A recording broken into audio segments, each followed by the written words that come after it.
পানি তো হুম করে বাড়তেছে এখানে আজ ৫-৭ দিন থেকে চ্যাংড়া কাজ করতেছে। নদীর ভাঙন আর রোধ করতে পারতেছে না। এই সামনে পাকা রাস্তা ১০ গজ দূরে ইন্টারকো পাওয়ার প্ল্যান্টে আমরা কতবার সংবাদ দিচ্ছি, আরও ওরা পুলিশ দিয়ে হুমকি দেয়। ওরা বলে আমাদেরকে এটা করবে, কী করবে, মামলা করবে, তার বহু কিছু করছে। এখানে তো মনে করেন বস্তা যত বস্তা দিলাম একটা বস্তাও ছাড় থেকে নেই, আমাদের সম্পূর্ণ ভাঙি চলে যাচ্ছে। ওখানে আরও করা যাচ্ছে না, তাহলে গরিব মানুষ কোন তো কী করবো আমরা? এখন তো সব জায়গায় ভাঙি যাবার আছে স্যার। আমরা চাই বাংলাদেশ সরকার যে আমাদের ইয়ে আছে, অন্ধ্রপ্রদেশ সরকারের কাছে চাই আমরা একটা সুস্থ ব্যবস্থা নেওয়ার। এই ইন্টারকো না গিয়ে আমাদের এই রাস্তাটা গোটাল ভাঙি যায়, এই গ্রামটা গোটাই ভাঙি যাচ্ছে। দয়া করি আমরা সরকারের কাছে আকুল আবেদন, এখানে যেন পানি উন্নয়ন বোর্ডের সাথে যোগাযোগ করি, আমাদের এটা স্থায়ী কোনো বন্দোবস্ত নেওয়ার ব্যবস্থা করে। সকাল থেকে এ পর্যন্ত এই জায়গায় বোধহয় ১,৫-২ বস্তা দিলাম। এই জায়গার ভাঙনটা আটক করে পাইছিল না ভাই। এখান থেকে ৩-৪ হাত রাস্তা ফাঁক আছে। এই রাস্তাটা ধরলে এর পাশে মনে করো প্রায় ৩-৪ হাজার বাড়ি নষ্ট হয়ে যাবে। মসজিদ মাদ্রাসা জুম্মা সম্পূর্ণ শেষ হয়ে যাবে ভাই।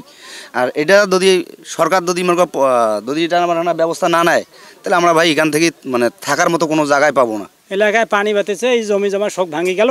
এখন এই গ্রামত পানি ঢুকে আস্থা ভাঙলে তো এই একটা গ্রাম শেষ। এই যে পাওয়ার প্ল্যান্ট যদি মনে করো যে কামটা করছে সামনে সম্পূর্ণ পানি এদিন নামিয়ে এসছে, এই নামিয়ে এসেতে এই ভাঙড়ি লাগিয়ে গেছে নদী। না ঘুম তো আসবেই না, বরং বাচ্চা কাচ্চা যদি কোনো কিছু হয়ে যায়, বাচ্চা কাচ্চা যদি পালাও সময় জুটবে না, এটা না। আমাদের এলাকায় যে নদীর ভাঙ্গন চলছে, এটার খুব জরুরিভাবে কাজ করা দরকার। অনেক পরিমাণে পানি বাড়তেছে, যে পরিমাণে বাড়তেছে আমরা রাতে তো ঘুমাইতে পারবো না। এলাকাবাসী নদীর কাছে দাঁড়িয়ে থাকা লাগবে, যাতে কোথাও ভাঙে নাকি আমাদেরকে কোদাল এগুলো নিয়ে দাঁড়িয়ে থাকা লাগবে। আমাদের কি অবস্থা, পানি তো একেবারে সেই রকম ফাটাফাটি ভাই, বন্যা বাড়িঘর তো এক কমর করি পানি।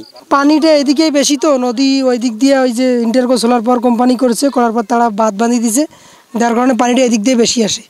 এখানে এই জায়গাটা 3টে নালার পানি এক জায়গায় হয়েছে, হওয়ার কারণে পানিটা বেশি এই জায়গায়, এই কারণে রাস্তাটা ভাঙতেছে এবং এই যে জমিগুলো ভাঙি যেতেছে। এখন উপরের জায়গা যাওয়ার লাগবে, এখন বাজার পথে যাওয়ার লাগবে, উপরের জায়গা ঠাই নিবেন লাগবে। পানি তো উঠছে, বাড়িতে তো পানি উঠছে, থাকার জায়গা নেই, বাচ্চাদেরকে নিয়ে খুব অসুবিধা হয়েছে। বাচ্চারা তো স্কুলও যাইতে পারেছিল না।